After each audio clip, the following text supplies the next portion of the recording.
Dennis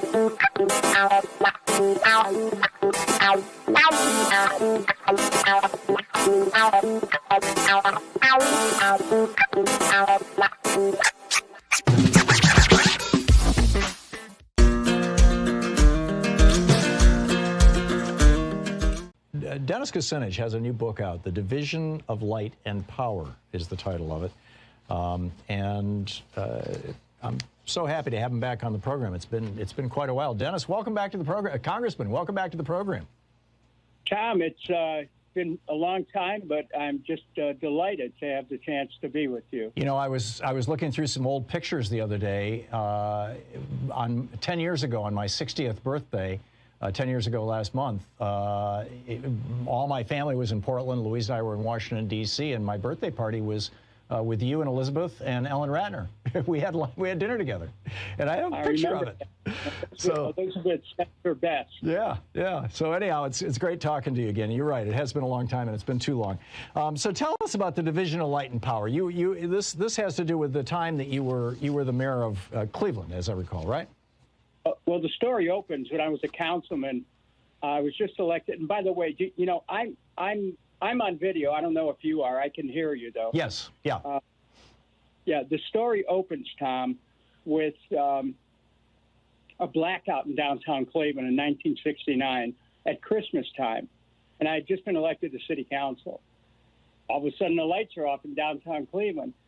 I called Muni Light, which the title name is the Division of Light and Power, and asked what's going on. It's, you know, Christmas time, the lights are off, and the guy tells me, well, we have a boiler down, and CEI, which was a private company, is shafting us because two things are happening. One is they wouldn't give the city an interconnect, which would allow the city to have a backup and connect to the national grid.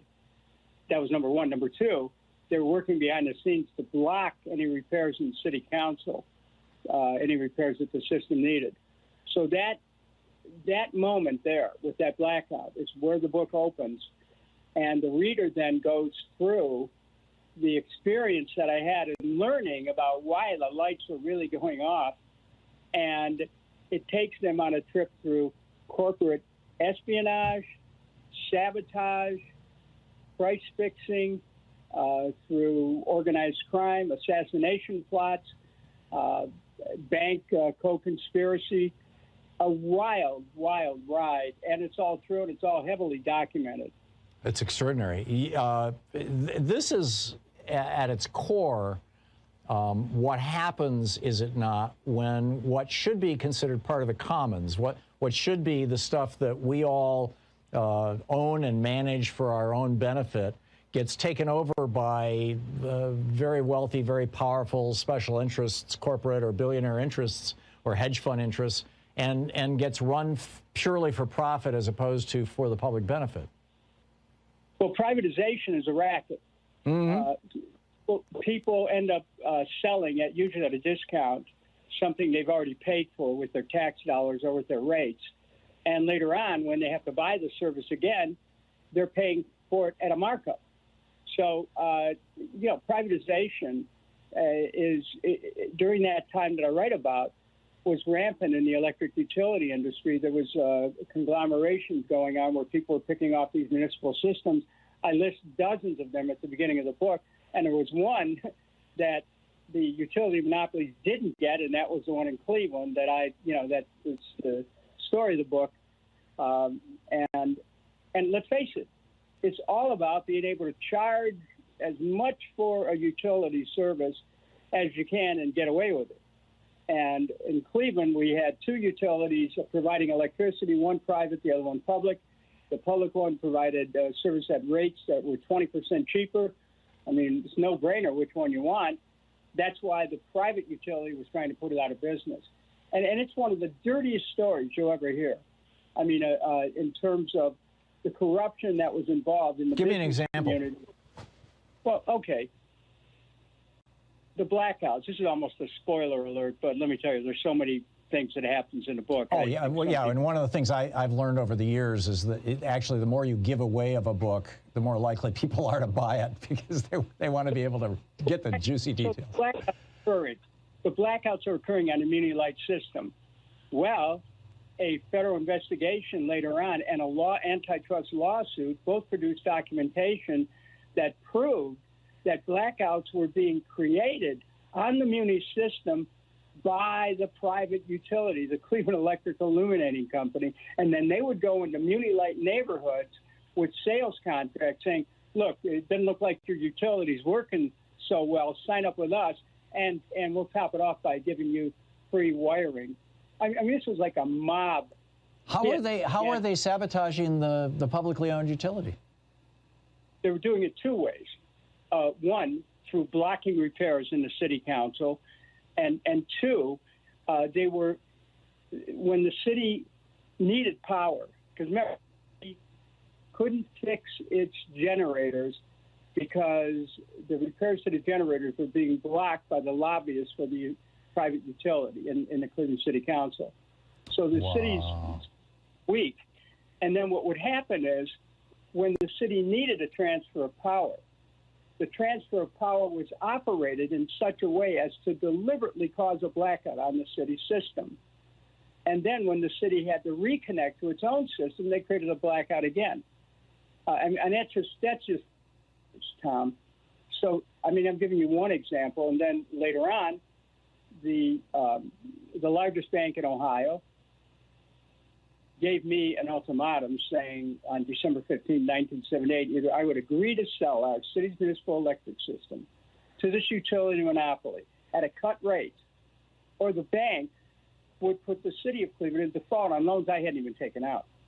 So the bank had a financial interest in the utility. They were business partners, but they were also they had common business interests. And what happened is that the city was thrown into default. I made a commitment that, look, I'll go to the people and we'll get an income tax passed and get us out of default, pay off these defaulted notes on loans I hadn't taken out. The bank said, okay. The people passed a tax and they still kept us in default. Wow. Until I left office. Wow. I mean, this happened in the United States of America, and it was a coup by a bank and utility monopoly, and the political system failed the people, the media failed the people, and ultimately I had to make a decision whether I was going to sell or not. I said, no way, no how, and it ended up being, this is a one-of-a-kind story in America. However, the thematics of the book, I take people right into the political system, and a reader will recognize things that are happening in their own community where the public's being dealt out of discussions over major public decisions. We're talking with former private interests. We're talking with former Congressman Dennis Kucinich. His new book, The Division of Light and Power, just a tour de force. Dennis, Congressman, what can people do to fight back against this kind of thing when it's happening in their town or their state? I mean, we just saw, the horrors of privatization of electricity, for example, in Texas. And we just have a minute here before we're going to hit a break. Well, I'm going to tell you, I mean, I had a Pulitzer Prize winner who's looked at the book, and he said this book is going to be taught in political science classes far into the future. People need to get educated about the power systems, not just electricity, the political power systems in their own communities.